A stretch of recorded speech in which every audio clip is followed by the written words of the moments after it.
Na mtazamaji, kamati ya uhasibu katika bunge la Seneti sasa imeandikia barua idara ya DCI kuanzisha uchunguzi dhidi ya baadhi ya kaunti na magavana ambao wameshindwa kuelezea matumizi ya fedha kwenye maswali ya mkaguzi wa hesabu za serikali.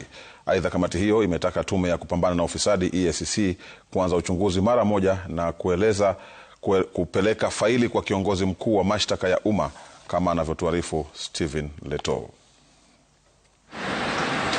Kuvuta ni kuvute baina ya maseneta na magavana ikiendelea, kamati ya kuchunguza matumizi ya pesa za umma katika bunge la Seneti iliwasilisha ripoti yake mbele ya bunge hilo. Ripoti hiyo ikiashiria ufujaji wa pesa za umma, ambayo sasa ripoti hiyo inaitaka DCI na EACC kuvalia njuga.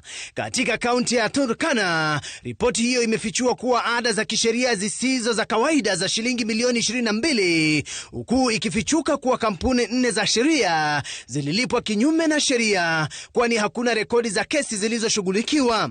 Seneti imeandikia EACC kuanzisha uchunguzi mara moja.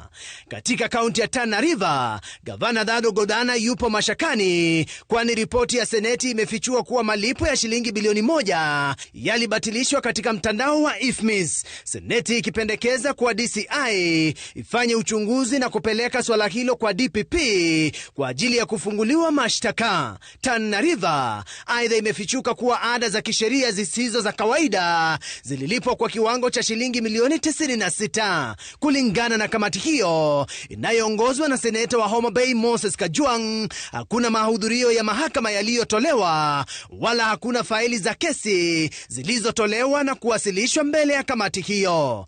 Kaunti ya Nairobi pia ipo kwenye ripoti hiyo inayoonyesha kuwa gavana Johnson Sakaja hakufika mbele ya kamati hiyo. Maseneta sasa wanamtaka Sakaja kuwasilisha ripoti chini ya siku 30 kwa bunge la Seneti na afisi ya mkaguzi wa pesa za serikali. La sivyo, DCI italazimika kuchunguza swala hilo na kuchukua hatua.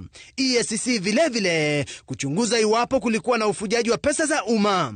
Ripoti hiyo aidha inaashiria kuwa kaunti ya Kericho inazama katika zogo la masuala ya ufujaji wa pesa za umma. Gavana Eric Mutai akitakiwa kuwasilisha majibu chini ya siku 30 na DCI kuvalia njuga swala hilo na kuchunguza.